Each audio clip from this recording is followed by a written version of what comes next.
मैं जब स्टूडेंट था तब इसका नाम वीआरसी था और मैंने भी अपने जीवन की शुरुआत विद्यापीठ विद्यार्थी संघ के राजनीति से शुरू की थी और नागपुर यूनिवर्सिटी के विद्यार्थी होने के नाते मेरा अक्सर वीआरसी के साथ, यहाँ के स्टूडेंट्स के साथ भी काफ़ी संपर्क आता था।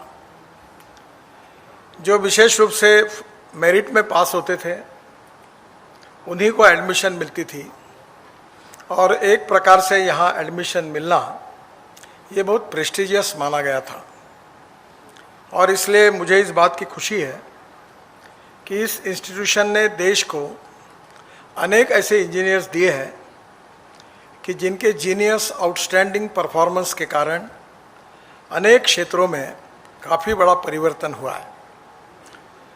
मेरे सामने बैठे हुए बहुत से लोगों को मैं पहचानता हूँ और उन्होंने भी जहाँ जहाँ उनको काम करने का मौका मिला है वहाँ वहाँ उनका बहुत ही क्वालिटेटिव कंट्रीब्यूशन रहा है और इसलिए सम्माननीय भाई और बहनों,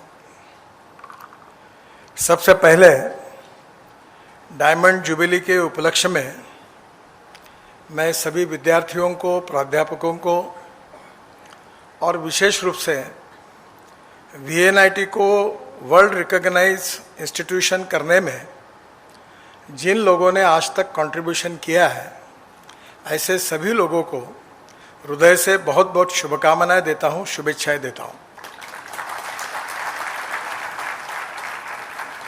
वीएनआईटी और यहाँ से जो विद्यार्थी इंजीनियरिंग की पदवी लेकर बाहर निकले हैं वो अनेक क्षेत्र में बहुत अच्छा काम उन्होंने किया है। अनेक कारपोरेट सेक्टर में उन्होंने नेतृत्व किया है और यहाँ से जो ज्ञान प्राप्त हुआ उसका उपयोग करके उन्होंने देश के विकास में भी बहुत बड़ा योगदान दिया है। मैं जब स्टूडेंट था तब इसका नाम वीआरसी था और मैंने भी अपने जीवन की शुरुआत विद्यापीठ विद्यार्थी संघ के राजनीति से शुरू की थी और नागपुर यूनिवर्सिटी के विद्यार्थी होने के नाते मेरा अक्सर वीआरसी के साथ, यहाँ के स्टूडेंट्स के साथ भी काफ़ी संपर्क आता था। जो विशेष रूप से मेरिट में पास होते थे उन्हीं को एडमिशन मिलती थी और एक प्रकार से यहाँ एडमिशन मिलना ये बहुत प्रेस्टिजियस माना गया था और इसलिए मुझे इस बात की खुशी है कि इस इंस्टीट्यूशन ने देश को अनेक ऐसे इंजीनियर्स दिए हैं कि जिनके जीनियस आउटस्टैंडिंग परफॉर्मेंस के कारण अनेक क्षेत्रों में काफ़ी बड़ा परिवर्तन हुआ है। मेरे सामने बैठे हुए बहुत से लोगों को मैं पहचानता हूँ और उन्होंने भी जहाँ जहाँ उनको काम करने का मौका मिला है वहाँ वहाँ उनका बहुत ही क्वालिटेटिव कंट्रीब्यूशन रहा है और इसलिए उन सभी व्यक्तियों को भी मैं बहुत बहुत अभिनंदन करता हूँ, उनको भी शुभकामनाएं देता हूँ। एक और अच्छी बात हुई है कि जब कोई भी विद्यार्थी अपने महाविद्यालय को छोड़कर चला जाता है तो उसके साथ ज़्यादा संपर्क नहीं होता। मैं डॉक्टर पडोले जी को, चौधरी जी को, कामत जी को विशेष रूप से धन्यवाद दूंगा कि उन्होंने अलग अलग बैच के जो ऐसे विद्यार्थी थे उनके साथ संपर्क करके उन सब माजी विद्यार्थियों को इंस्टीट्यूशन के डेवलपमेंट और प्रोग्रेस में इन्वॉल्व किया है। आज मुझे बहुत खुशी हुई कि एक एक बैच ने, किसी ने स्विमिंग टैंक बनाया, किसी ने टेनिस कोर्ट बनाया, अलग अलग प्रकार की सुविधाएं उन्होंने इस इंस्टीट्यूशन के बारे में जो उनकी एक जिम्मेदारी थी, जो उनके मन में अटैचमेंट थी, उस भाव में उन्होंने उदार अंतःकरण से काफ़ी कुछ मदद की है। और मुझे बहुत खुशी है कि अपने इंस्टीट्यूशन में जहाँ से हम पढ़े हैं, जहाँ से हमको विज़न मिली है और जिसके भरोसे जीवन में सफलता मिली है, उस इंस्टीट्यूशन को याद रखने में इन सब माजी विद्यार्थियों ने जिस प्रकार से इनिशिएटिव लेकर ये काम किया है, ये भी अपने आप में एक अनूठा ऐसा कार्यक्रम है। मैं इसके लिए उन सब माजी विद्यार्थियों को भी बहुत बहुत धन्यवाद देता हूं, उनका अभिनंदन करता हूं। जब बहुत बार मुझे वीआरसी में आने का, वीएनआईटी में आने का जब मौका मिलता है, तो मैं आग्रह से एक बात कहता हूं कि need based research and reason based research ये बहुत इंपॉर्टेंट है। आप जहां काम करते हो वहाँ के एरिया में आपके रिसर्च के कारण अगर कोई बदल होता है तो निश्चित रूप से वो सोशियो इकोनॉमिक ट्रांसफॉर्मेशन के लिए बहुत उपयोगी होता है। हमारे महाराष्ट्र में 75% ऑफ द मिनरल्स महाराष्ट्र के विदर्भ में है। हमारे 80% फॉरेस्ट महाराष्ट्र का विदर्भ में है और स्वाभाविक रूप से फॉरेस्ट बेस्ड मटेरियल और मिनरल बेस्ड इंडस्ट्री, इसको काफ़ी बड़ा प्रोत्साहन यहाँ मिल सकता है। इसके साथ साथ आने वाले समय में जो फ्यूचरिस्टिक टेक्नोलॉजीज़ है उसके बारे में भी काफ़ी काम होता है। आज पूरे दुनिया में ग्लोबल इकोनॉमी में सबसे बड़ा कैपिटल अगर कोई है तो नॉलेज है, टेक्नोलॉजी है। और मैं तो अक्सर बार बार इस बात को दोहराते रहता हूँ कि innovation, entrepreneurship, science, technology, research, skilled and successful practices, we name it as knowledge and conversion of knowledge into wealth, यही हमारे लिए भविष्य है। और ये जो बात है ये इतनी महत्वपूर्ण है कि जब नीड बेस्ड रिसर्च होता है, रीजन बेस्ड रिसर्च होता है, तो उसके परिणाम बहुत दूरगामी होते हैं। एक 25 दिन पहले CSR और सेंट्रल रिसर्च रोड ऑर्गेनाइजेशन के साइंटिस्ट मेरे पास आए थे और उन्होंने मुझे एक प्रेजेंटेशन दिया। प्रेजेंटेशन था कि जो राइस स्ट्रॉ है, परली, इससे बायो बिटुमिन बनाते हैं और ऑर्गेनिक कार्बन बायोचार उससे बनता है। 70% बायो बिटुमिन, 30% बायोचार। अब आपको पता है कि परली के कारण कितना बड़ा समस्या है। कल मेरे पास दिल्ली के LG आए थे। दिल्ली में आज सुबह मैं आया हूँ, 2 दिन में रहता है तो इन्फेक्शन हो जाता है। इतना दिल्ली के पोल्यूशन की समस्या बहुत गंभीर है और इसका सबसे बड़ा कारण है कि ये जो राइस स्ट्रॉ है, परली है, ये जला देते हैं।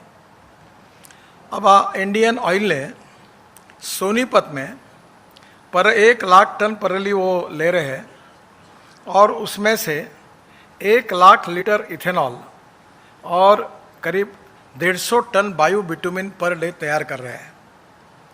और ये जो राइस स्ट्रॉ से भी बायोचार, ऑर्गेनिक कार्बन और इसके साथ साथ ये जो बायो बिटुमिन बना है, इसका टेस्टिंग जब हुआ तो ध्यान में ये आया कि वो हमारे पेट्रोलियम बिटुमिन से 7 गुना ऐसे विशेषता है उसमें कि उससे अच्छा है। मैंने तुरंत उनको कहा कि ये ट्रैक्टर मोल्डेड यूनिट अगर हर गांव में जाएगा और बिटुमिन बनेगा तो पूरा लेने के लिए हम तैयार हैं। हमारे देश में 80 लाख टन बिटुमिन लगता है और हमारी रिफाइनरी 50 लाख टन बिटुमिन तैयार करती है और 25 से 30 लाख टन बिटुमिन हम इंपोर्ट करते हैं। ये इंपोर्ट सब्स्टिट्यूट है, कॉस्ट इफेक्टिव है, पोल्यूशन फ्री है और इंडिजिनियस है।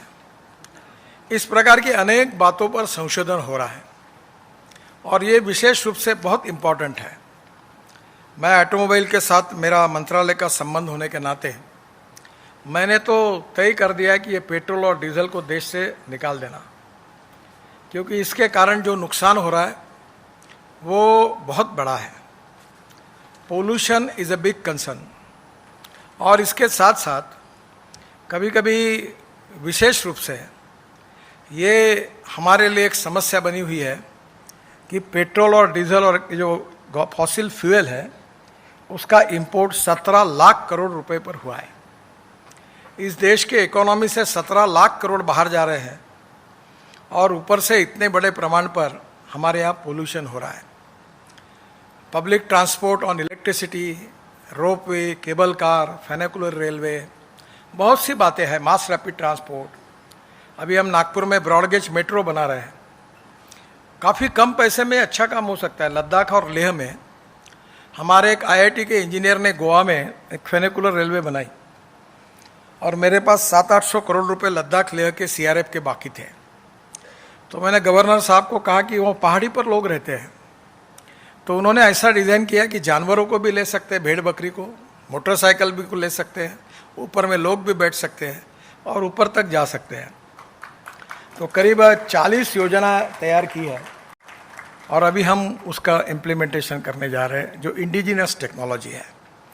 मैं 260 रोपवे, केबल कार और फेनिकुलर रेलवे बना रहा हूँ। बड़े प्रमाण पर हमारे हिमाचल में, उत्तराखंड में हाइड्रो पावर है, और जब पीपीपी मोड में वो वायबल नहीं हो रहे थे तो मैंने दोनों मुख्यमंत्रियों को बुलाकर ये कहा कि तुम्हारे पास हाइड्रो पावर तुम्हारी स्ट्रेंथ है, तुम अगर 10 साल के लिए अगर पावर फुकट में देते हो और जो बनेगा यहाँ रोलिंग स्टॉक उसका जीएसटी स्टेट का अगर एग्जाम करते हो, अब फॉरेस्ट इन्वायरमेंट ने भी उसके लिए इन्वायरमेंट का क्लियरेंस नहीं है, ज़रूरत नहीं है ऐसा कहा है, तो पीपीपी मोड में पब्लिक प्राइवेट इन्वेस्टमेंट आएगी, क्योंकि सरकार के पास कंस्ट्रेंट है। और इसलिए बड़े प्रमाण पर वहाँ भी 16 रोपवे का मंजूरी दी है। तो ये सब करने के लिए टेक्नोलॉजी ड्रिवन काफ़ी बातों की ज़रूरत है, और ये छोटी छोटी बातें लोगों का जीवन बदल रही है। मैं जब मंत्री करके मैंने जब चार्ज लिया तो हमारे यहाँ नागपुर में भी साइकिल रिक्शा चलता था।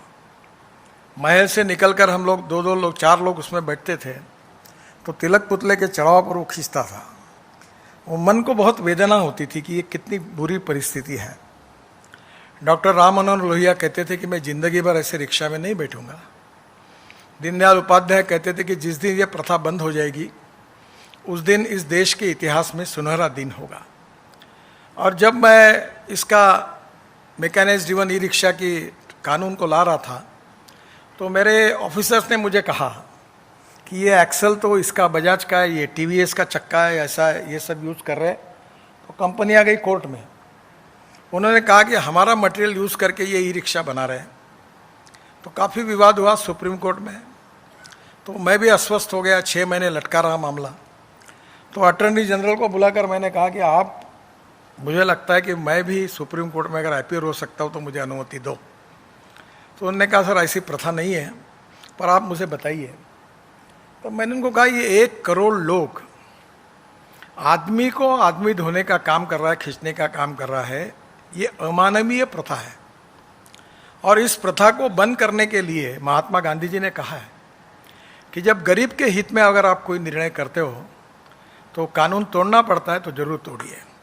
इनके मटेरियल को यूज़ करके अगर ई रिक्शा 70-80 हज़ार रुपये में होता है तो इनको तो पैसे मिल रहे हैं, तो ये क्यों ऐसा करते हैं। और उन्होंने फिर उसका आर्गुमेंट किया, हम मामला जीत गए। और आज देश से 1 करोड़ में से 90 लाख लोग ऐसे हैं, शायद साइकिल रिक्शा अब दिखता ही नहीं, अब ई कार्ट आ गया, मैकेनाइज्ड ड्रिवन ई रिक्शा, और पूरी तरह मानवता के आधार पर इन गरीबों को जो शोषण हो रहा था उससे मुक्ति मिली। यही टेक्नोलॉजी है। पर टेक्नोलॉजी में और एक इम्पॉर्टेंट है कि हमारे जो साइंटिस्ट काम करते हैं वो स्वाभाविक रूप में उनका कंसंट्रेशन टेक्नोलॉजी की सक्सेस स्टोरी बनाने में ही होता है। पर proven technology, economic viability, availability of raw material and marketability, ये चारों बातें भी उतनी इम्पॉर्टेंट है। अगर टेक्नोलॉजी कॉस्टली और इकोनॉमिक वायबिलिटी नहीं है तो सक्सेस नहीं हो पाती।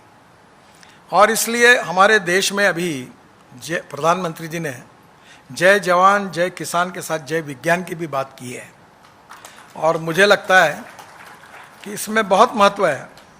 और मैं तो चाहता हूँ कि हर चीज़ के अल्टरनेटिव ढूंढो।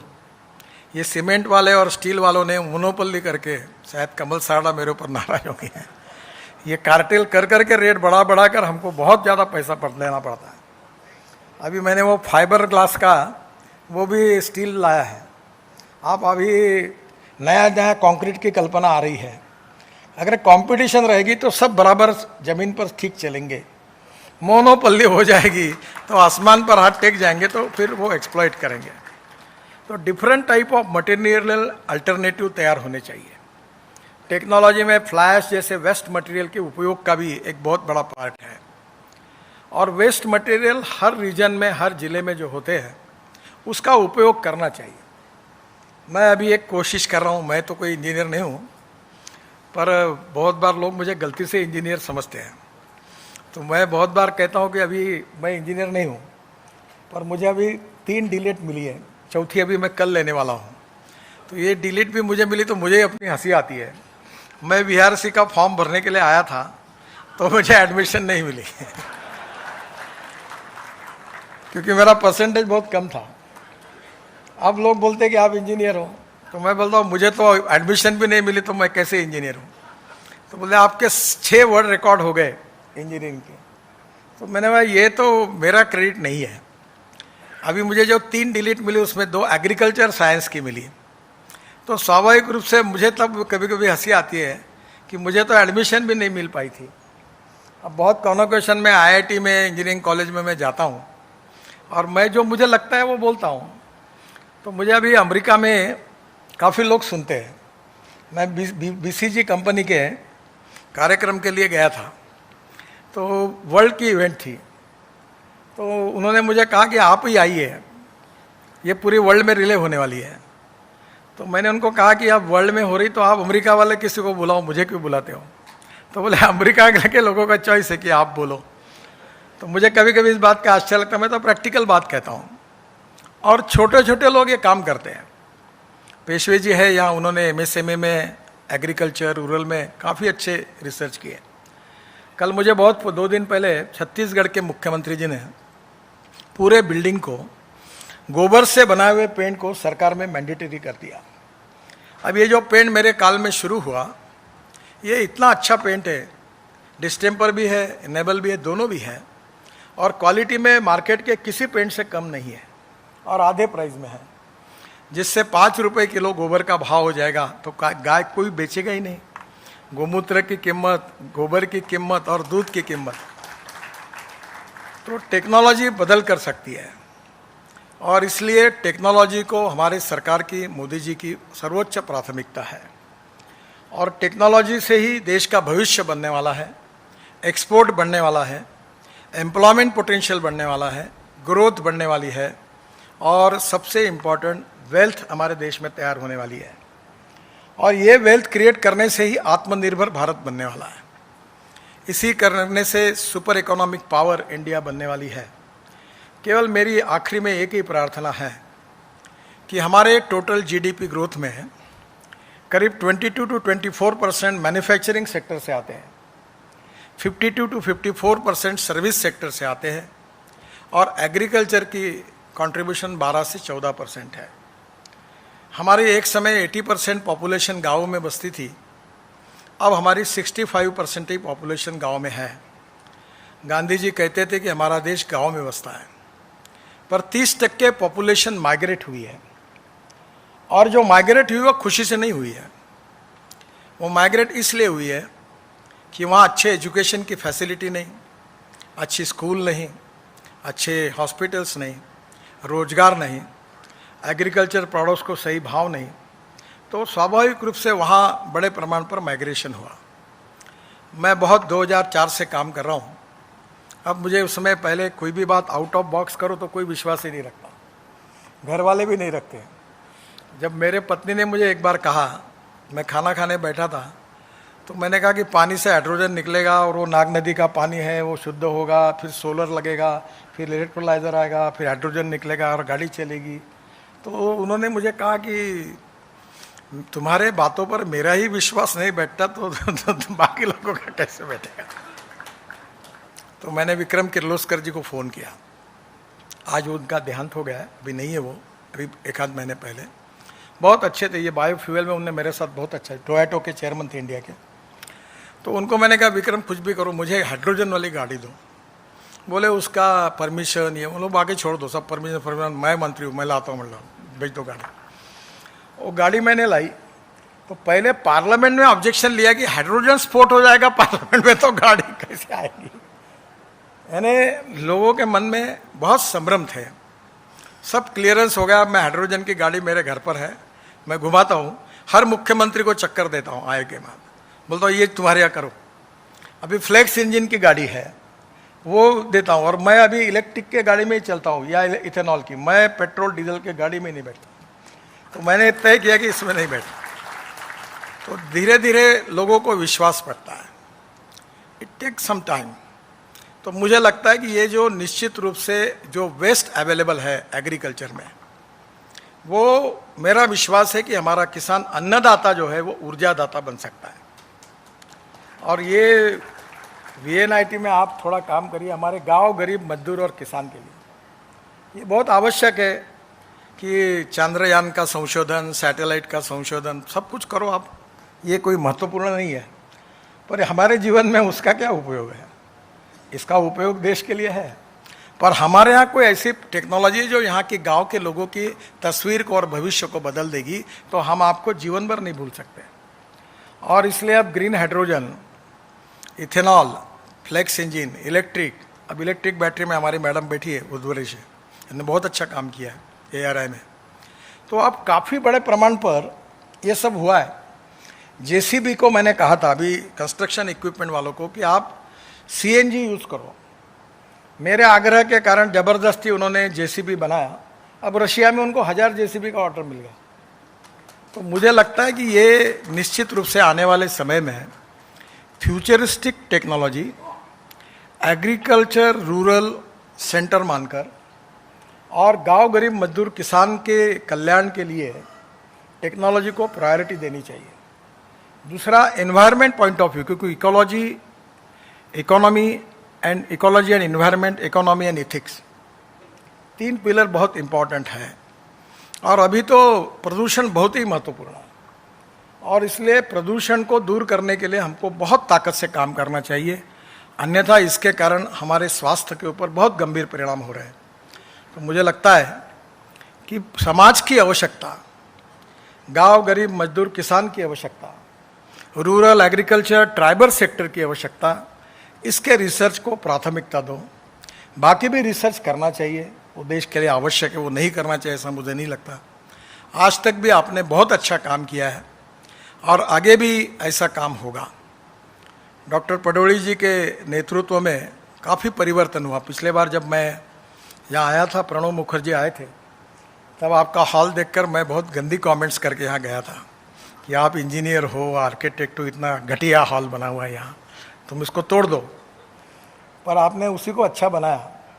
मैंने भी ऐसा प्रयास किया था कुछ दिनों के बाद आप तोड़ोगे इसको, क्योंकि महल में मेरा घर था, मैंने पुराने घर को मिट्टी वाले बार बार बनाया। आखिर एक दिन मुझे ध्यान में आया कि पुरानी चीज़ नई नहीं हो सकती, पुरानी चीज़ को तोड़ना ही पड़ता है। फिर भी आज अच्छा बना है, बहुत अच्छा बना है। टॉयलेट अच्छे होने चाहिए, हॉल अच्छा होना चाहिए। मैं तो अक्सर कहता हूँ कि जिस ऑफिस में, जिस कारपोरेट का मूल्यांकन करना है तो पहले उसके टॉयलेट कैसे देख लो। अगर टॉयलेट साफ सुथरे अगर अच्छे तो समझो ये प्रोफेशनल मैनेजमेंट है, अगर टॉयलेट गंदे होंगे तो समझ लेना ये गड़बड़ है। ये हर चीज में परफेक्शन चाहिए। No one is perfect and no one can claim that he is perfect. उत्तम, अधिक उत्तम, सर्वोत्तम, अप टू इन्फिनिटी। और इसलिए परफेक्शन की ओर जाना और नॉलेज के साथ प्रोफेशनल अप्रोच भी सिखाना चाहिए। हमें नौकरी मांगने वाले नहीं चाहिए, हमें नौकरी देने वाले चाहिए। मैं तो बहुत बार ये कहता हूँ कि टेक्नोलॉजी से, रिसोर्सेस से, कैपिटल से एंटरप्रेन्योरशिप इम्पॉर्टेंट है। और एंटरप्रेन्योरशिप आपके यहाँ सिखाई है। अभी हमारे नागपुर में सिम्बोसिस इंस्टीट्यूट शुरू हुआ, उनने काफ़ी अच्छे अलग अलग कोर्सेस लिए हैं। तो टेक्नोलॉजी के साथ एंटरप्रेन्योरशिप होगी तो ग्रोथ में और उनके विकास में भी काफ़ी बड़ा फायदा उनको अपने जीवन में होगा। और इसलिए ये देश के विकास में आपका बहुत बड़ा कंट्रीब्यूशन है। हमारे नागपुर और विदर्भ में के लिए भी बहुत अच्छा है। और माजी विद्यार्थी जो आए हैं उन्होंने भी आपको बहुत उदार अंतःकरण से मदद की है। डॉक्टर पडोले जी ने भी काफ़ी अच्छा इनिशिएटिव लेकर काफ़ी सुधार किया है। विश्राम जामदार थे, उनकी मुझे विशेष रूप से याद हो रही है। वो भी लगातार पडोले जी और वो मिलकर काम करते थे, मेरे पास बार बार आते थे। उनका दुखद निधन हमारे लिए बहुत ही धक्का है। मुझे बार बार लगता है कि ये कैसे हो गया। और आज वो हमारे बीच में नहीं है, पर उनका आज जो उनकी स्मृति में यहाँ एक हॉल भी बना है और आज जो किताब भी निकला है, इसके लिए भी मैं डॉक्टर पडोले जी को धन्यवाद देता हूँ। विश्राम जी मेरे बहुत नज़दीकी अच्छे मित्र थे, कर्मठ थे, और वो भी कॉलेज के लिए बहुत कमिटेड थे। और इसीलिए ये कमिटेड लोगों के कारण एक अच्छी जनरेशन, अच्छी फैकल्टी और स्वाभाविक रूप से सबके योगदान के कारण ही इंस्टीट्यूशन की क्रेडिबिलिटी बनी है, और क्रेडिबिलिटी ही हमारा सबसे बड़ा कैपिटल है। गुडविल, क्रेडिबिलिटी, ऑनेस्टी, ट्रांसपेरेंसी, यही 21वीं सदी का सबसे बड़ा कैपिटल है। और इसलिए जिस प्रगति के साथ इसकी प्रगति हो रही है, मैं डायमंड जुबिली के उपलक्ष्य में सबको बहुत बहुत धन्यवाद देता हूँ।